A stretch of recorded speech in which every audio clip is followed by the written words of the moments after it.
Assalamualaikum warahmatullahi wabarakatuh. Waalaikumsalam warahmatullahi wabarakatuh. Innal hamdalillah nahmaduhu wa nasta'inuhu wa nastaghfiruh wa na'udzu billahi min shururi anfusina wa min sayyiati a'malina may yahdihillahu fala mudilla lahu wa may yudlil fala hadiya lahu. Asyhadu an la ilaha illallah wa asyhadu anna Muhammadar Rasulullah. Rabbi sholli sadri wa yassir li amri wahlul 'uqdatam min lisani yafqahu qawli, amma ba'du. Segala puji bagi Allah yang telah mengumpulkan kita pada pagi hari ini. Salawat serta salam tak lupa kita curah limpahkan kepada Nabi kita Nabi Muhammad Sallallahu alaihi wasallam yang telah membawa kita dari zaman yang gelap menuju zaman yang terang benderang, yakni Islam. Berdiri saya di sini untuk mempresentasikan salah satu bab dari buku Fikrul Islami yang berjudul Ahkamul Ibadat Taufiqiyah min Indillah.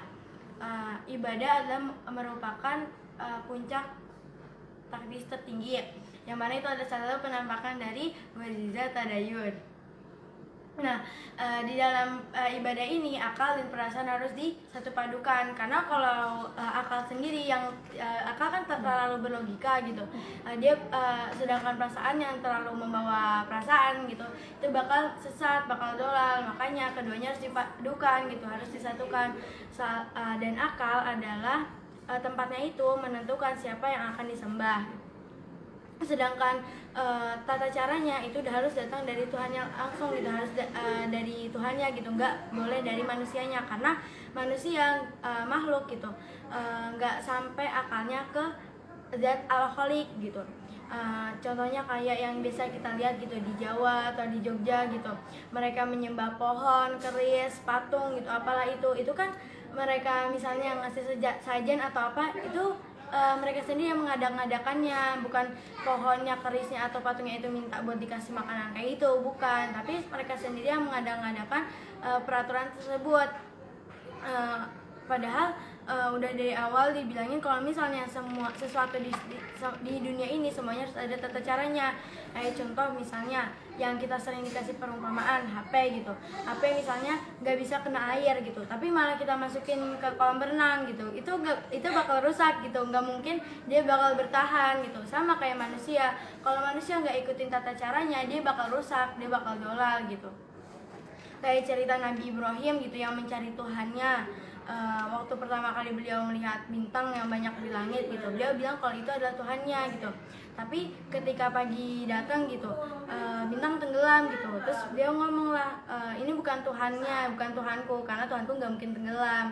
Di malam berikutnya adalah bulan purnama yang itu tuh lebih terang gitu, lebih sempurna lah dibanding bintang. Akhirnya Nabi Ibrahim tuh bilang kalau misalnya ini ada Tuhannya gitu, karena lebih terang, lebih benderang dari yang kemarin gitu. Tapi pas pagi hari datang, ternyata bulan juga tenggelam gitu. Pas mau sore gitu, pas siang gitu, dia ngeliat ada matahari yang lebih besar gitu, lebih terang gitu dibanding yang lain, dibanding bulan, bintang gitu. Akhirnya beliau menetapkan kalau itu adalah Tuhan beliau gitu, Tuhannya Nabi Ibrahim. Tapi pas malam matahari tenggelam lagi gitu. Akhirnya beliau sadar kalau satu-satunya Tuhan yang layak disembah adalah Allah Subhanahu wa Ta'ala, yang azali, tidak awal tidak berakhir, tidak tenggelam kayak matahari, bintang, dan bulan gitu. Tapi ada juga orang-orang yang bilang kalau misalnya kan Goriza Tadayun ini kan cuma naluri gitu, yang itu tuh cuman di puasanya itu kayak udahlah, itu nggak perlu tata cara gitu.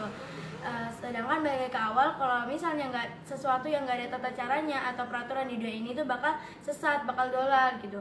Contoh kayak Goriza Nau gitu. Goriza Nau kan naluri melestarikan keturunan gitu, yang umumnya gitu, yang normalnya gitu, laki-laki dan perempuan menikah terus punya anak gitu. Tapi kalau misalnya nggak ikut tata caranya, nggak ikut peraturannya, itu bisa jadi laki-laki nikah sama laki-laki, atau laki-lakinya malah sama hewan gitu, binatang, benda gitu, atau laki-lakinya dengan perempuan tapi tidak dalam pernikahan gitu, atau bisa kita bilang zina gitu. Sama dengan Goriza Tadayun, kalau nggak ikut peraturan kayak orang-orang di luar sana gitu yang nyembah patung, api lah, terus keris, pohon gitu, mereka kan nggak ngikutin peraturan yang Allah telah menurunkan risalahnya kepada para rasulnya, yang di dalam surat Al-Fat ayat 28 yang berbunyi A'udzubillahi minasyaitonirrajim waladzi arsala rasulahu bil huda wa dinil haqqi liyudhhirahu 'ala dini kulli wa kafa billahi syahida. di situ udah jelas gitu kalau misalnya Allah menurunkan risalahnya kepada para nabi untuk umatnya gitu, untuk kita mengikuti peraturan tersebut agar kita tahu bagaimana cara yang benar gitu dalam untuk menyembah Allah satu-satunya Tuhan yang layak untuk disembah. Sekian dari saya, mohon maaf bila ada kesalahan datangnya dari saya sendiri, bila ada kebenaran datangnya dari Allah Subhanahu wa taala. Wabillahi taufiq wal hidayah. Wassalamualaikum warahmatullahi wabarakatuh. Waalaikumsalam warahmatullahi wabarakatuh.